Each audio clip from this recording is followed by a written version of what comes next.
Buenas tardes, amigas, amigos. En nombre de la Asociación Última Toma os quiero dar la bienvenida a esta sesión del Cineclub Manuel Fernández Valero. Quiero expresar en nombre de Última Toma nuestro más sincero agradecimiento por vuestra asistencia y el apoyo a todas nuestras actividades. Esta noche tenemos el placer de presentar el moderno Sherlock Holmes. Es una película del icónico Buster Keaton, estrenada en 1924. Tiene ya más de 100 años. Se trata de una comedia muda que destaca por su ingeniosa narrativa y sus innovadores efectos especiales. La trama trata de un proyeccionista de cine que anhela convertirse en un famoso detective y durante un sueño se ve a sí mismo resolviendo un caso dentro de la pantalla, dentro del cine. La película es un ejemplo brillante del talento cómico y técnico de Buster Keaton y de su capacidad para combinar la realidad con la ficción de una manera fascinante. Buster Keaton nació el 4 de octubre de 1895 y es conocido como uno de los más grandes comediantes y cineastas del mundo. Era apodado el gran rostro de piedra, en inglés Great Stone Face. En España se le conocía también como Pamplinas. El apodo del gran rostro de piedra se debe a su impasividad a la hora de sus actuaciones. Su cara no expresaba nada. Keaton fue un pionero en la creación de películas que combinaban comedia física, acrobacias impresionantes con narrativas complejas. Su trabajo ha influido en muchas generaciones de cineastas. Por ejemplo, Woody Allen en La Rosa Púrpura del Cairo tiene un paralelismo absoluto precisamente con esta película. Y Almodóvar le rinde homenaje en La habitación de al lado, proyectando una de las películas de Buster Keaton dentro de la película.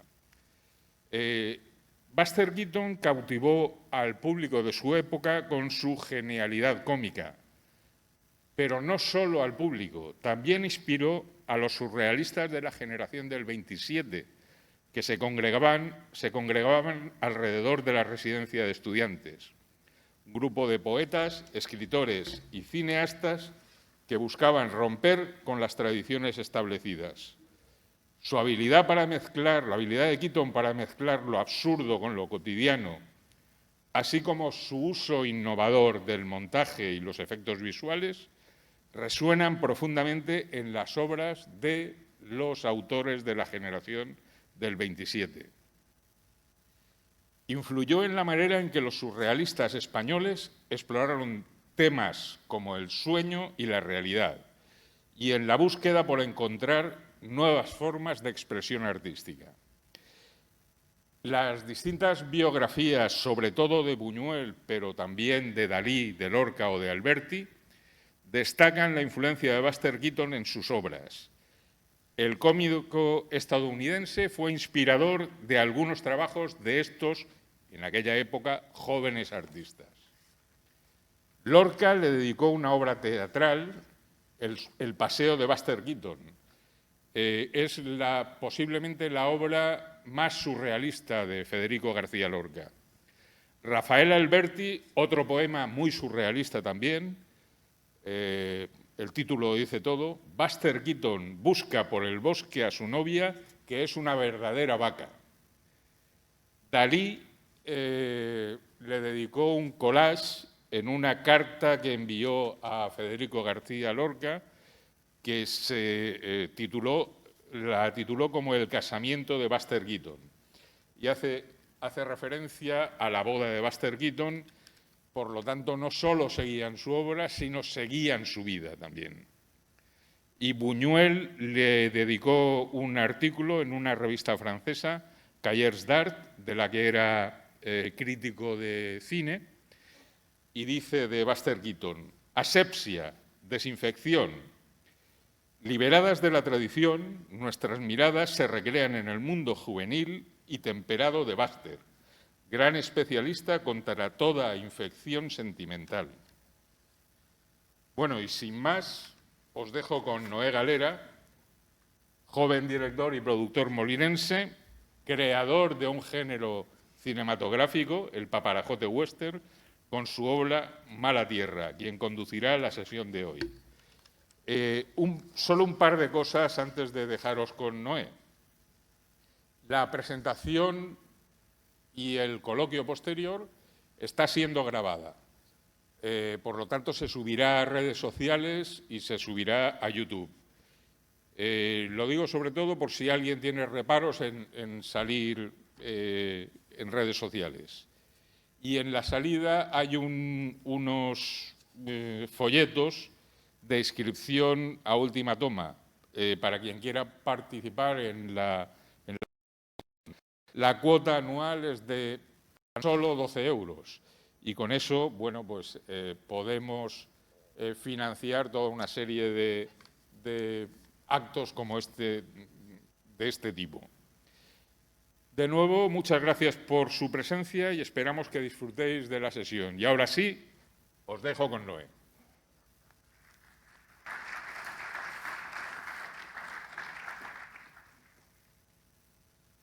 Bueno, muchas gracias, Juan, por la presentación. Como ha dicho él, Buster Keaton nace en el 1895 en California y empieza a trabajar realmente a la corta edad de 4 años.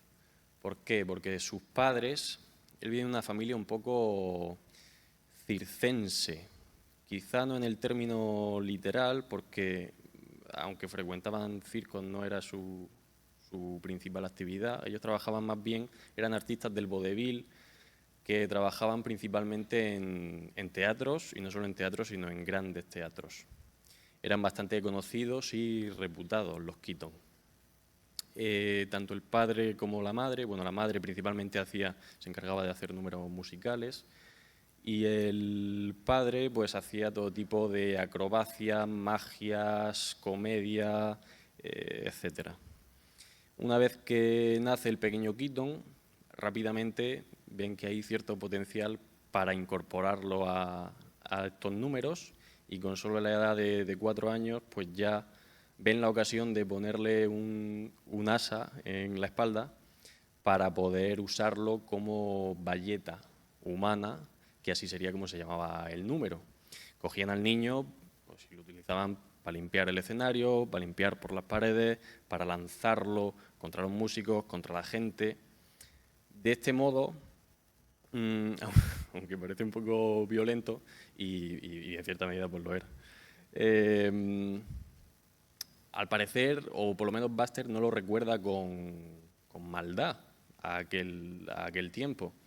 Y lo que sí sirvió es para que él aprendiese cómo caer. Esto ha sido muy relevante luego y muy importante en su filmografía, porque cae y cae y cae, y de hecho varias veces se rompe algún que otro hueso, se hace fractura, se partió el cuello en una película y no se dio cuenta. Es un hombre de acero realmente Buster Keaton. No es solo director de cine, no es solo actor, es acróbata y tiene una habilidad especial para moverse dentro del mundo de lo físico y de la sincronización y del movimiento. Es un artista del movimiento en general.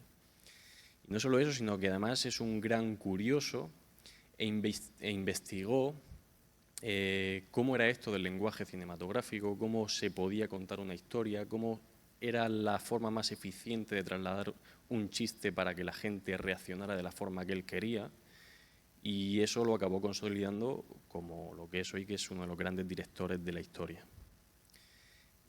Una vez que pasa toda esta etapa de la bayeta humana, él empieza a conocer este nuevo juguete del cinematógrafo. A su padre no le hacía especial gracia, le parecía nada más que eso, un juguete sin importancia, El padre pensaba que el arte de verdad se veía sobre las tablas de un escenario, no tras una cámara o delante de ella. El tiempo no le ha acabado dando la razón y el joven Buster pues enseguida empezó a moverse por Nueva York para intentar digamos, establecerse en solitario ya sin este número familiar. Ahí es cuando conoce a Fatty Arbuckle, con el que fue uno de los policías de la Keystone. Yo supongo que más o menos todos tenemos esta imagen de un montón de policías saliendo de una lechera, de una furgoneta, todos con las porras. Esta imagen tan cartoon se refiere a los policías de la Keystone y uno de ellos era este Roscoe Fatty Arbuckle. Empiezan a hacer cortometrajes juntos, entonces realmente no se llamaban cortometrajes, eran simplemente películas cortas, películas de 1 o 2 rollos que duraban 10 o 20 minutos. La cosa les va bien y durante el periodo de 1920 a 1923 producen una gran cantidad de cortos y adquieren un gran renombre dentro de la industria. Luego, hubo una gran fiesta, hubo una muerte de por medio, inculparon a Arbuckle, nunca realmente se llegó a saber si eso fue cierto o no, pero realmente de cara a la opinión pública,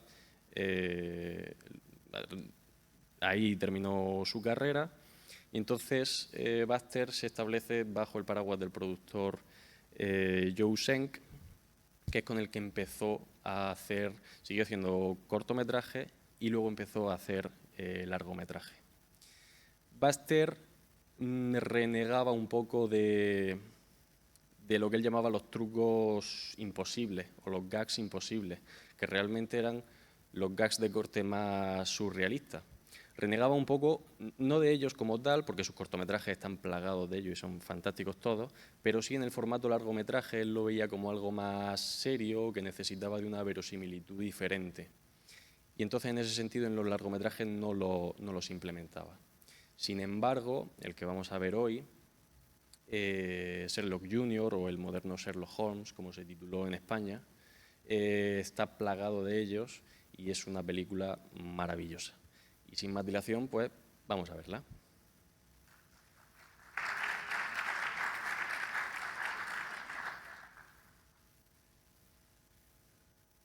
Eso me gusta. Que levante la mano quien no la había visto. Hostia. Vale. Que levante la mano quien sí la había visto. Vale, vale. Bueno, estáis descubriendo nuevos horizontes. Pero aunque no lo hubieseis visto, vale. Que levante la mano quien no había visto nunca una película de Buster Keaton. Vale. Vale, bueno, esto ya está ok. Me estoy durmiendo en los laureles. Bueno, Buster Keaton, como decíamos antes, uno de los grandes maestros del cine y uno de los grandes maestros del cine mudo, en concreto. Junto a Charlie Chaplin y a Harold Lloyd. Quizá de los tres el menos conocido y reconocido a día de hoy sea Lloyd, y el más conocido y reconocido con diferencia es Charlie Chaplin, ya lo fue también en su momento, y juraría, alguna vez he escuchado decir que Charlie Chaplin fue el primer famoso del mundo, porque fue la primera persona mundialmente conocida por sus contemporáneos. Hay mucha gente, pues yo qué sé, Cleopatra, que ha sido muy conocida, pero después que te conozcan en Molina y en Tombuctú al mismo tiempo y por tus coetáneos, yo creo que Charlie Chaplin fue el primero en ello. Sin embargo, el estilo de Chaplin difiere mucho del estilo de Keaton. Charlie Chaplin era mucho más melodramático o mucho más sentimental, con sus intereses románticos en las películas, era mucho más cariñoso. Ya habéis visto que Buster Keaton parece que le cuesta un poco socializar en general.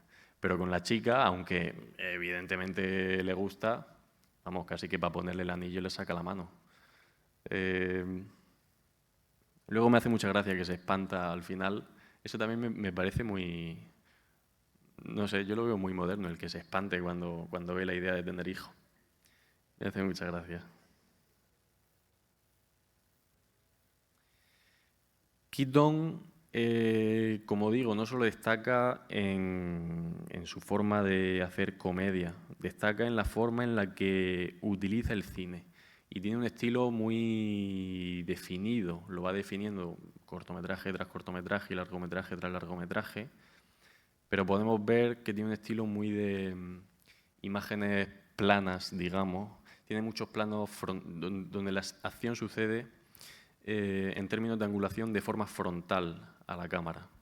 Y partiendo de esa base, los personajes o bien se pueden mover de izquierda a derecha o de arriba a abajo o hacia la cámara o alejándose de ella. Pero sucede todo en términos muy frontales. Eso nos puede recordar, y luego veremos referentes a directores actuales como Wes Anderson, por ejemplo. También el uso de la simetría es muy importante en él. Esta película en especial es un conjunto de gags visuales impresionante. Tiene una ruptura de la cuarta pared, tiene todo este mundo onírico o el mundo cuando él se queda dormido frente al proyector y se desdobla, que me parece muy bonito. Luego la entrada a la pantalla, luego una vez que ha entrado a la pantalla, esta forma de que su personaje tenga una acción continuada, pero que lo que sucede que el fondo vaya cambiando y sin embargo al ojo sea imperceptible en el momento en el que se está cortando. Buster Keaton también tenía esta obsesión. Cuando revisitamos cine clásico, es fácil ver saltos de montaje que a día de hoy, digamos que rechinan, porque no son suaves o no son orgánicos. A día de hoy estamos acostumbrados a una organicidad y a una imagen muy pulida que en ese momento, pues al no ser cine digital, era mucho más difícil conseguir. Y que Keaton consiga no solo poner una imagen encima de otra, sino que ese fondo vaya cambiando y prácticamente la postura que tiene él en plano se mantenga entre los cortes, es prodigioso. O sea, es único en el cine ese efecto. Durante años y años estuvo luego estudiando cómo había hecho eso este tío. Al final hay casi que tiene esa obsesión por la perfección y la fluidez, que es lo que hace que sea, como decíamos antes, quizá el más actual de estos tres grandes del cine mudo. Keaton también tenía una particular forma de hacer su cine, por así decirlo. Él, antes lo dejamos en 1923, cuando hace su primer largometraje, y su época de oro va más o menos del 23 al 28, porque en el 27 nace el cine sonoro y ahí, entre eso y motivos personales, empieza a ir de capa caída. Él llegó a ser muy famoso y a amasar una gran fortuna. De hecho, este dato me gusta mucho porque me impresiona. Él llegó a tener una mansión en una parcela de 15.000 metros cuadrados. Me parece acojonante. Me parece acojonante 15.000 metros cuadrados de casa. Tuvo un fallo que la compró y la puso a nombre de su esposa, futura ex esposa, con la que terminó en muy malos términos, con la que terminó también con una custodia compartida muy complicada. Eso le llevó al alcoholismo y le llevó a no tomar las mejores decisiones para su propia carrera. Entonces el final de su carrera fue un poco triste en ese sentido, porque se vio en la tesitura de tener que pasar de vivir en esta gran casa con muchas facilidades a vivir en una caravana enfrente del estudio donde grababa. Y estuvo mucho tiempo sin rodar también, tuvo un gran parón y estuvo más de una década viviendo en esa caravana. Hasta que en los últimos coletazos de su vida sí que volvió a tener algunos papeles menores tanto en televisión como en cine y bueno, podía hacer algo de publicidad y demás. Volvió a vivir en una casa, no en una gran casa, pero sí en una casa, y finalmente murió con decencia, y él no lo ve en su autobiografía, no lo repasa como un suceso especialmente penoso, porque Keaton, igual que su personaje, no se queja. Afronta la realidad, afronta lo que le viene, afronta la adversidad, pero él no se queja, no es especialmente llorón. Es un poco estoico ante lo que le toca vivir, y así lo fue también durante su vida. Como decía, él tenía una forma particular de rodar sus películas. Solo rodó una película con guión, propiamente dicho, con lo que conocemos por guión. Él normalmente partía de una premisa que le resultaba interesante y quería llegar hasta un final que le resultaba igualmente interesante.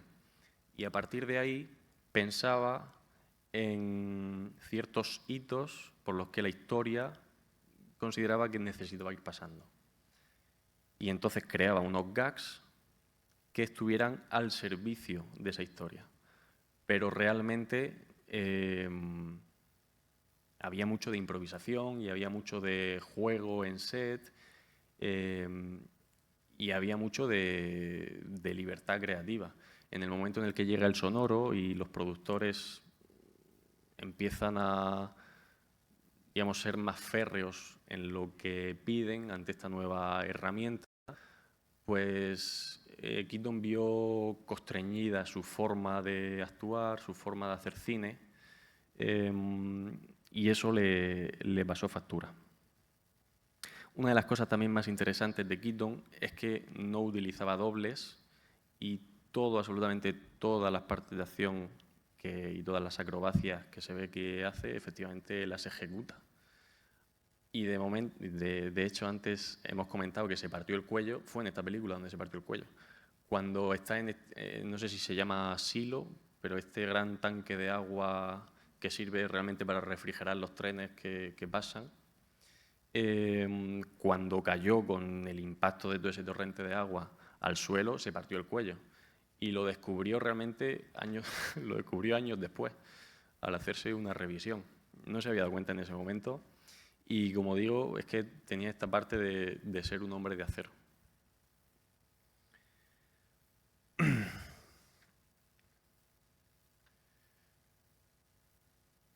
Bueno, realmente hemos repasado parte de su vida y me gustaría entrar algo en las referencias antes de abrir el micro y escuchar qué os ha parecido a vosotros y qué tenéis que contarnos. En cuanto a referencias, yo veo una muy clara por encima de otras. Por encima de cómo haya influido en según qué directores o según qué directoras, la estela más clara que ha dejado Buster Keaton la veo en los dibujos animados de la época, tanto como los que vinieron después al estilo de los Looney Tunes. Me parece que el estilo de estos dibujos son un calco directamente de lo que hacía Keaton. Aquí tenemos uno de los ejemplos. Llegaban a copiar los gags tal cual. Aquí a la izquierda tenemos la imagen de Keaton. No se pueden poner vídeos por problemas técnicos, pero bueno, creo que con imágenes nos podremos apañar. En la secuencia de la película de Keaton, él empieza a andar con la barca y se hunde con ella, así como sucede en estos dibujos animados del 35. En el cortometraje de Los vecinos, hay dos vecinos que están en disputa y uno de ellos lo acaba colgando al otro en estas cuerdas, y hay una tercera vecina que no se ve mucho, pero está aquí, que empieza a tirar de las cuerdas mientras que el de abajo intenta pegarle.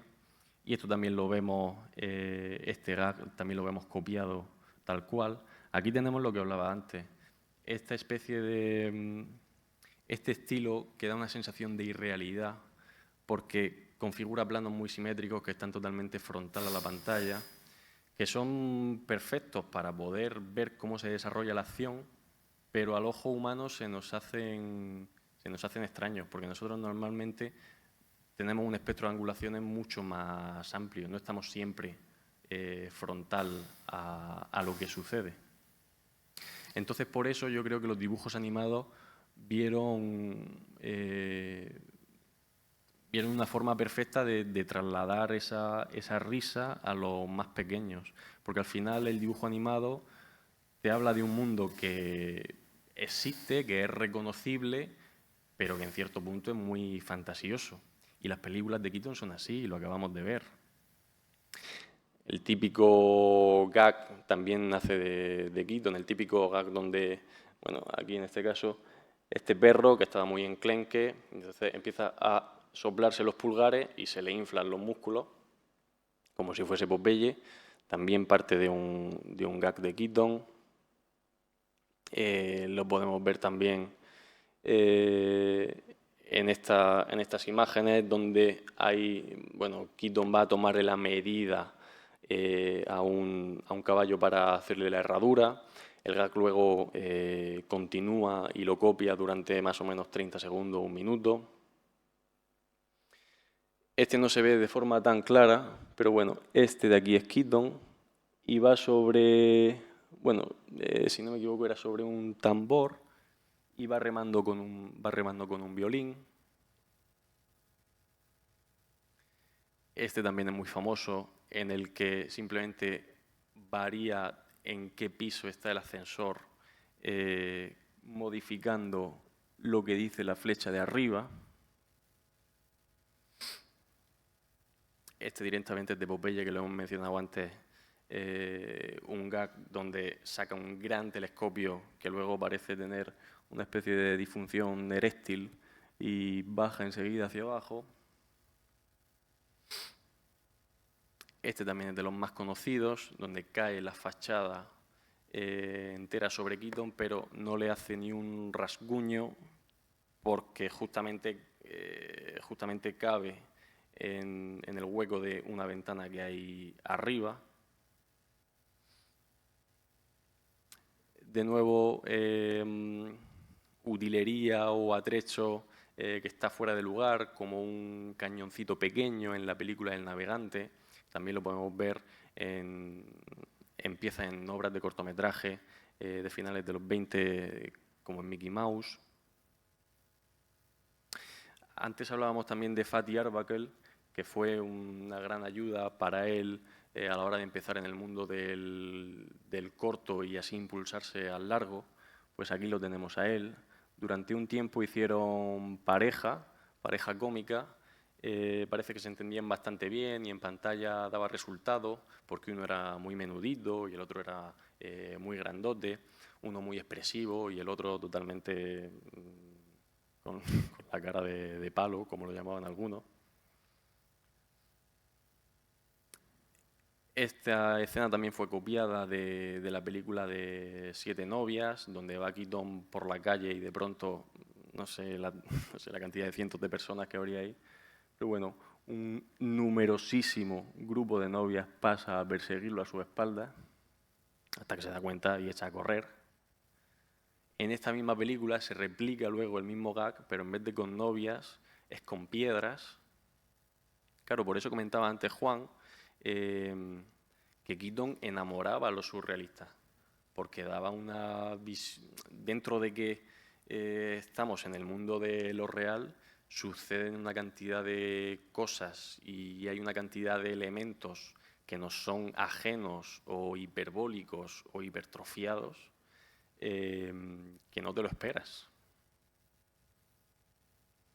La gran bola de Indiana Jones es un robo, confieso, digamos, por parte de Spielberg a esa película de Keaton.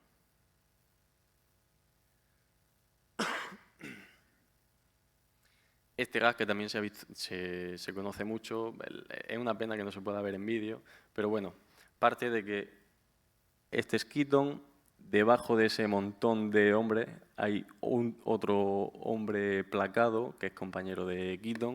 Al final estaban Keaton y el otro al lado. Keaton con el balón, ve que se le vienen un montón de jugadores del equipo rival, no sabe muy bien qué hacer con él, se lo da al otro y todos van a aplacarlo.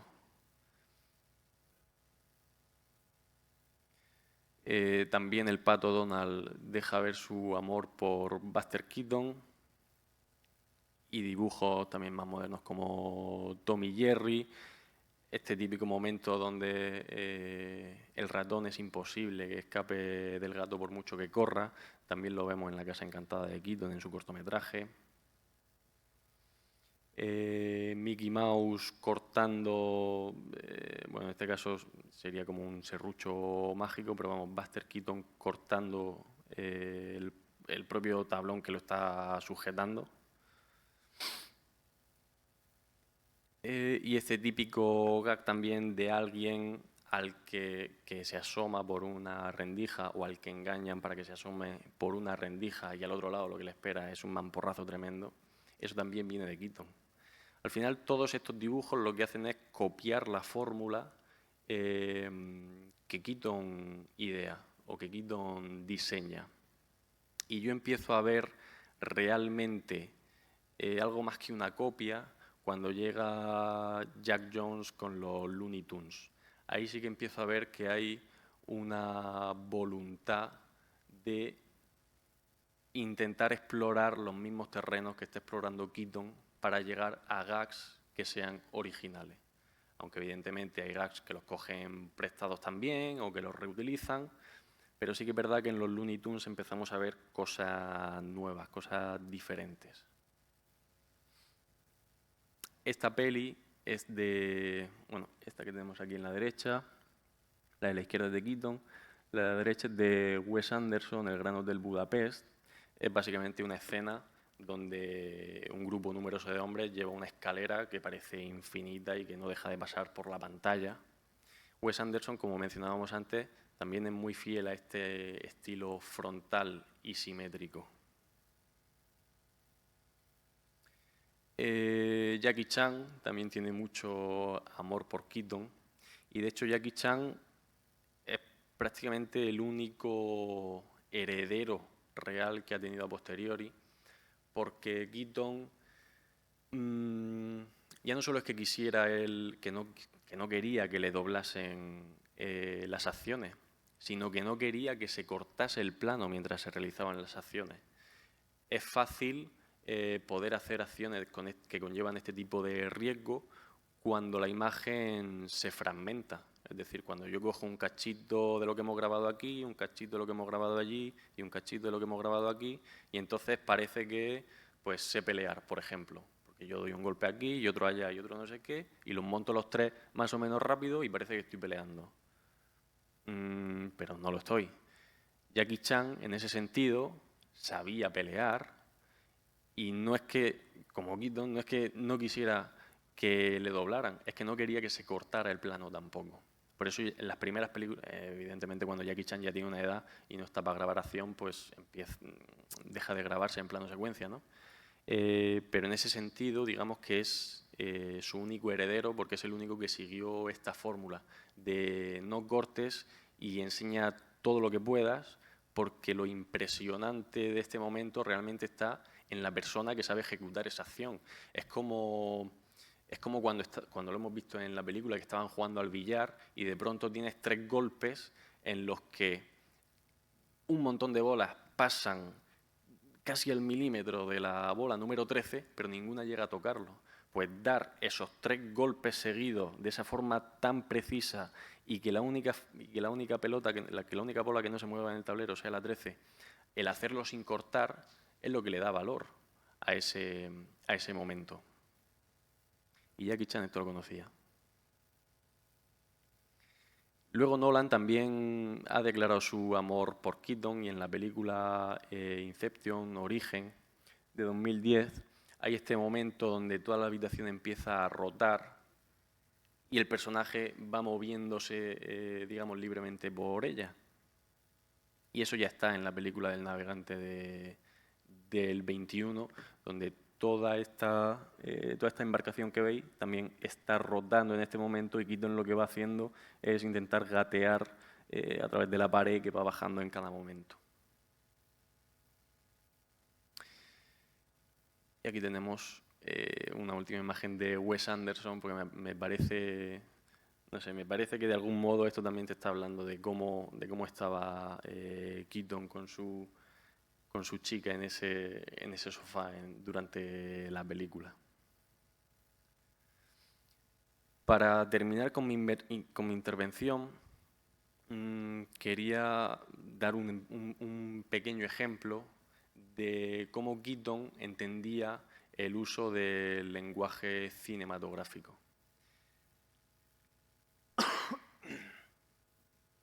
Como hemos dicho, Chaplin o Lloyd tenían esta puesta en escena más teatral. Ponemos la cámara delante de lo que tiene que suceder y que suceda. Y es verdad que con el paso de los años fueron perfeccionando su técnica, pero creo que el que realmente entendía cómo funcionaba el lenguaje era Keaton. Entonces vamos a analizar este pequeño gag que hace cuando todo el mundo va buscando dinero dentro de la basura, en términos de, vamos a ver cómo nos cuenta el chiste Keaton en términos de valor de plano, para que entendamos. Vale, a la hora de contar una historia,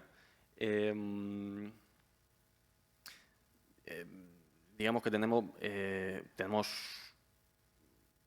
lo que serían las palabras, que son los planos, que a su vez están compuestos pues, de atrecho, valor de plano, el acting del actor, colorimetría, 1000 elementos. Todos estos elementos podemos jugar más o menos de ellos, pero bueno, todos estos elementos serían las letras. Cada plano sería la palabra, la secuencia sería una frase y así vamos componiendo. Al final, era muy importante para este tipo de directores el saber contar a través de las imágenes. ¿Por qué? Pues porque si no tenías que contarlo a través de intertítulos, como hemos visto, de estos cartelitos.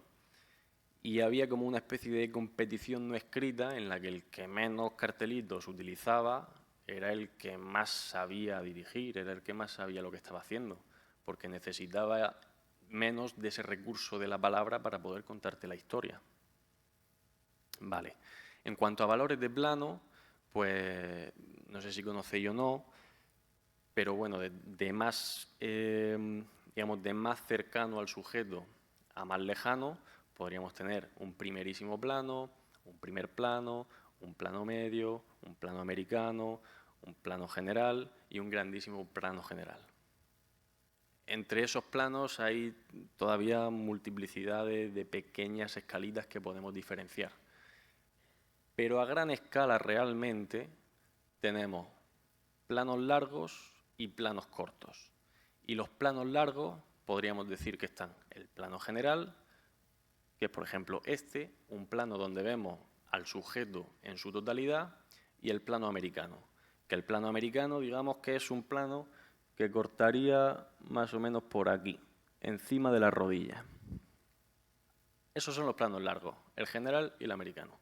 Y los planos cortos, pues, aunque hay más escalitas, como decimos, entre uno y otro, en esencia son el primer plano, que va desde arriba de la cabeza hasta por encima del pecho, y el plano medio, que va más o menos desde la cabeza hasta por encima del ombligo. Entonces tenemos dos a cada lado. Si nosotros estamos construyendo una historia, si nosotros estamos construyendo una frase, pues podemos hacerlo de la siguiente forma. Yo llego a mi casa y llego al portal de mi casa en plano general, pero luego estoy dentro de mi casa y voy recorriendo el vestíbulo en plano americano. Pero luego llego a la cocina y a mi madre la saludo en un plano medio. Y luego mi madre me cuenta no sé qué cosa que ha sucedido y que a mí me impacta, y entonces eso lo vamos a ver en un primer plano. Vale, ahí tenemos una escala progresiva en la que nos vamos acercando y nos ha servido, pues primero, de forma más amplia para ir presentando el espacio y luego de forma más concisa y más precisa para ir fijándonos en las emociones que causa en mí lo que me haya podido decir mi madre. Es una forma de escala. Ahora bien, si de pronto se siente muy orgánico ese paso de un tamaño al otro. Si nosotros tuviésemos de pronto plano general, plano general, plano general, primer plano, se siente abrupto, se siente que había un cambio, se siente que hay una diferencia, que lo que antes era A, ahora por algún motivo es B. Y ese salto, esa diferencia, a nivel narrativo, nosotros lo podemos aprovechar. Vale, teniendo en cuenta eso, vamos a ver cómo nos cuenta Keaton este chiste. Estamos en plano general y nos da la idea de que Buster Keaton tiene, bueno, en la imagen no se ve muy bien, pero realmente tiene $3, como hemos visto. Y seguimos en plano general, él se estaba yendo, pero de pronto viene una mujer y la mujer está rebuscando. Y entonces pasamos a plano americano. Seguimos en los planos amplios. Hemos pasado de un general a un americano. Estamos en esta parte, los planos largos. Hay toda esta cosa cómica de la mujer que mira cómo describe. Sí, ya perdí $1, sí, pero descríbemelo. Pues es así, no sé qué, no sé qué. Vale. Al final pasa por el aro y le da el dólar. De nuevo, volvemos a la situación inicial. Él se estaba yendo y vuelve a irse. Pero llega una anciana. Llega una anciana y entonces nos vamos a otro americano. Este parece más corto, pero es un poco engañoso porque en el recorte, realmente en el fotograma de la película, por aquí abajo sigue un poquito, ¿vale? Entonces pareciera que es más corto, pero realmente sí que es un americano. Hemos vuelto al plano americano, que es el plano en el que, digamos, estas mujeres le están pidiendo, le están contando su situación. Ella está muy afligida, ha perdido el dólar y él, en un mismo plano americano, no nos hemos ido del rango de los planos largos, pues lo entiende, pero le jode, pero lo entiende y le da el segundo dólar y ya solo le queda uno. Él lo que quisiera, desde el primer momento, es haberse ido, pero como no para de llegar gente, pues el chico es buena persona y las atiende. Al final el que acaba usando el pañuelo para llorar es Buster porque ve cómo le están quitando su dinero. Y ya solo le queda uno. Pero atención, esto sigue siendo un americano algo amplio y esto sigue siendo un americano. Seguimos en los planos amplios. Le queda $1 a Buster Keaton. Y volvemos a la situación inicial. Él se estaba yendo, pero no puede irse. ¿Por qué? Porque hay un hombre. Ahora ya hay una diferencia. Porque las otras dos eran mujeres y este es un hombre. ¿Y qué pasa con este hombre? ¿Qué está buscando? Cortamos aquí.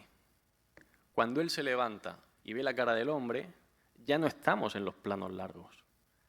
De hecho, dentro del espectro de los planos cortos, no estamos en los más amplios que nos llegan hasta el ombligo. Estamos en uno que te encapsula casi hasta la cara. Estamos en un primer plano medianamente cerradito. Entonces, estábamos contando todo el chiste, estábamos haciendo nuestra narración, estábamos construyendo nuestra frase todo el rato aquí y de pronto hemos saltado aquí.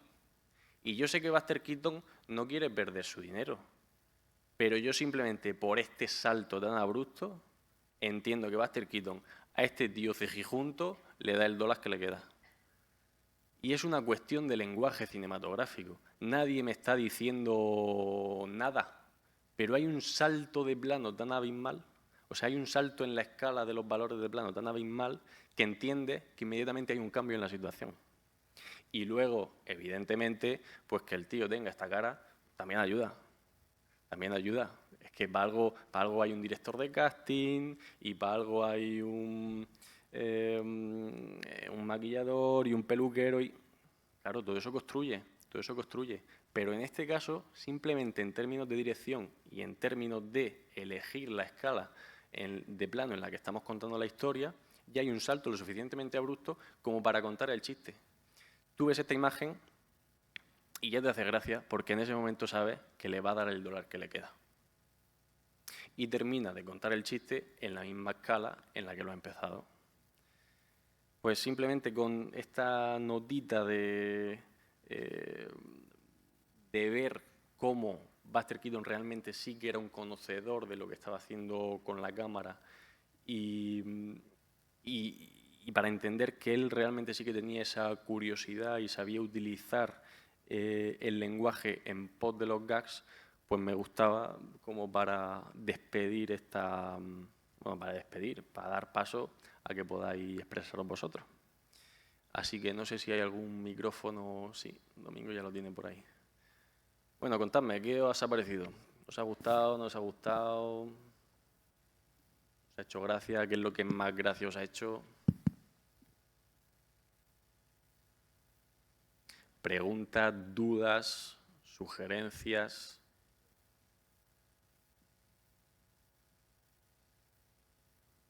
¿Alguien que me quiera contar algo que no tenga nada que ver?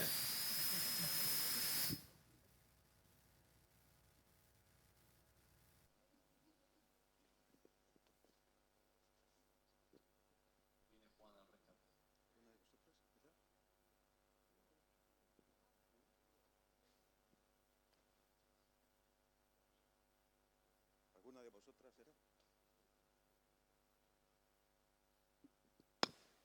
No, solamente es puntualizar una cosa que has dicho, el depósito de agua que servía para refrigerar. No, eso no era para refrigerar. Entonces las máquinas eran de vapor y tenían que ir cargando agua continuamente. ¿Se aprende algo? Solamente esta puntualización. Es que me pilla lejos en el tiempo ese tipo de trenes.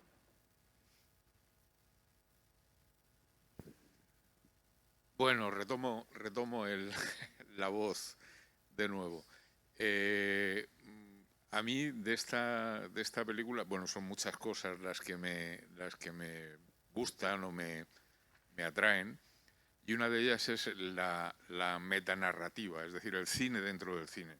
Sí.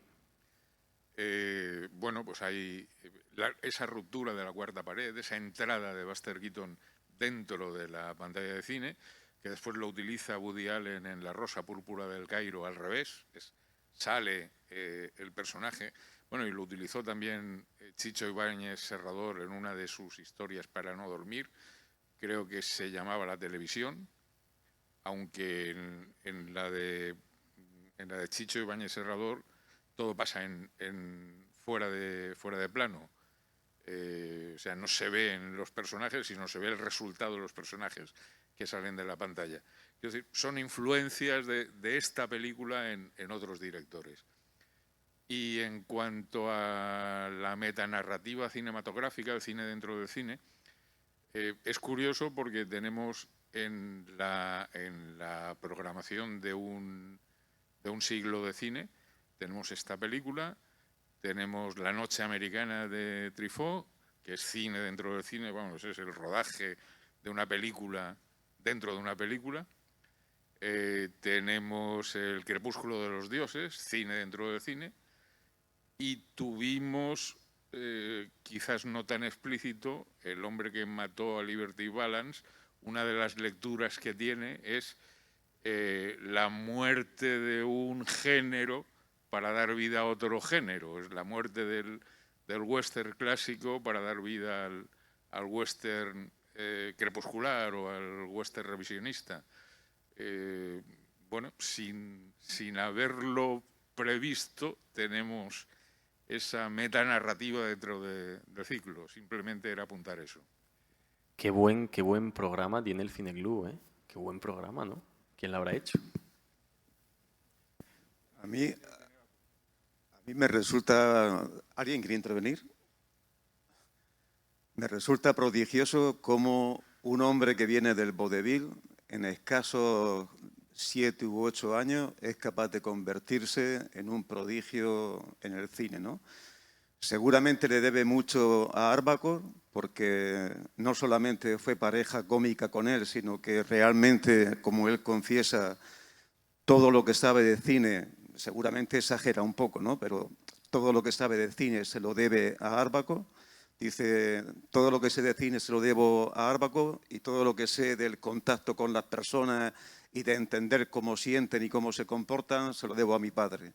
Pero la parte cinematográfica se la debe evidentemente a su compañero, pero también es mérito propio, porque con lo que ya venía del vodevil, ya venía, o sea, con su capacidad física, con su capacidad mímica, con toda esa serie de cosas, ya venía del vodevil. Pero en escaso muy poco tiempo hace películas como esta, ¿no? Donde no solamente es un conjunto de gas, sino que hay una estructura narrativa que consigue unir eso y darle una estructura narrativa de forma que parece realmente una historia que está compuesta por una serie de gas, pero es realmente una historia propia y tiene un sentido propio.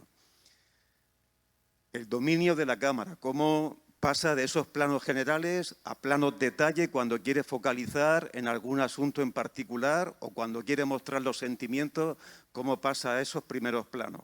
El dominio de la cámara resulta prodigioso. También es verdad que se demuestra también cómo el cine es un trabajo de equipo, como Leslie, que es el fotógrafo de la película, cómo evidentemente también colabora en esta dimensión. Pero también el montaje. Ese paso por el puente con los camiones, cómo construye esa imagen, evidentemente con el montaje. El desdoblamiento del personaje cuando está dormido, evidentemente. O sea, que es alguien que en muy poco tiempo domina perfectamente el medio, ¿no? Y luego ya por último, lo que más me sorprende de este director y actor es cómo pasa un hombre del vodevil a darle al humor. Y creo que no estoy sobreinterpretando una dimensión casi de cosmovisión, lo que tú decías anteriormente, ¿no? No solamente que en su propia vida sea alguien estoico, sino que ese rostro impasible parece significar algo muy parecido a Kafka, al Kafka del proceso. Es decir, no entiendo cómo el mundo se construye y cuál es el sentido de dónde estoy inmerso, no lo entiendo.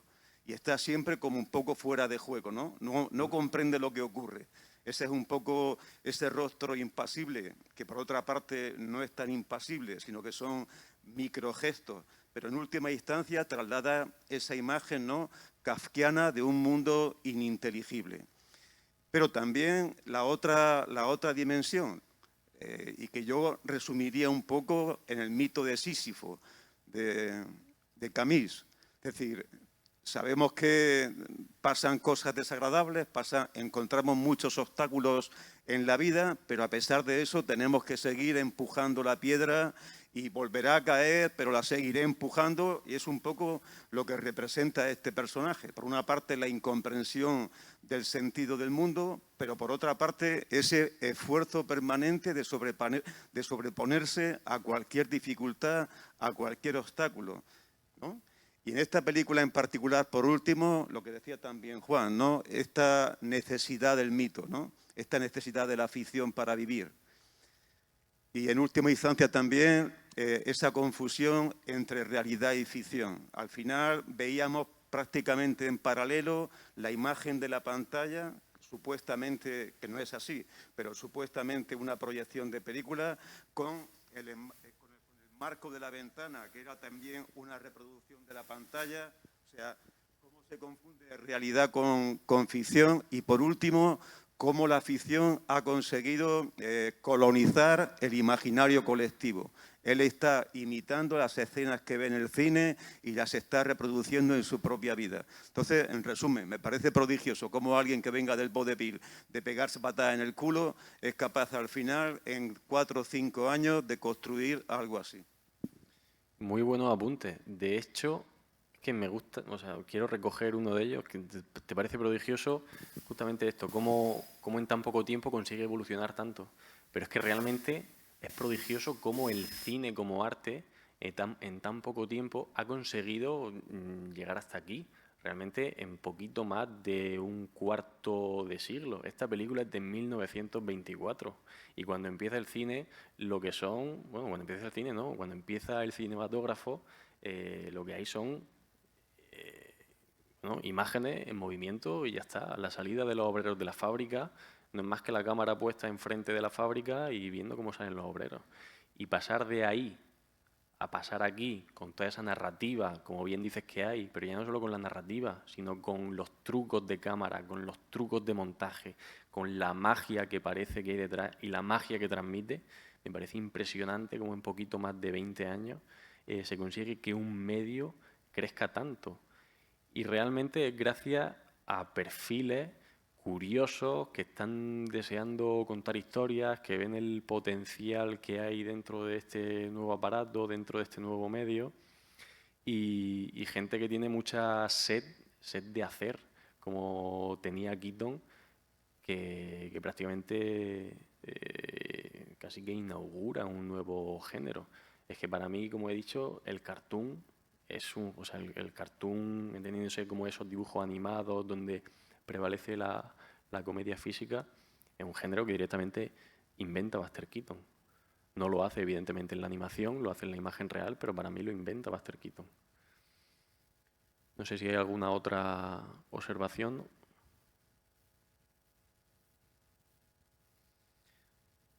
Si no es así, disculpar. En las mesas del exterior hay unas fichas, unas encuestas, y entonces son 2 minutos responder la encuesta. Por favor, si, aunque sea un poco tarde, dedicarle 2 minutos porque es muy importante para nosotros, para que se tomen en consideración diferentes aspectos y ver qué os parece cada uno de ellos para intentar ir mejorando en las próximas ediciones. Así que, por favor, dedicarle un par de minutillos y responder la encuesta. Muchas gracias por vuestra asistencia. Muchas Hasta gracias otro a día. todos.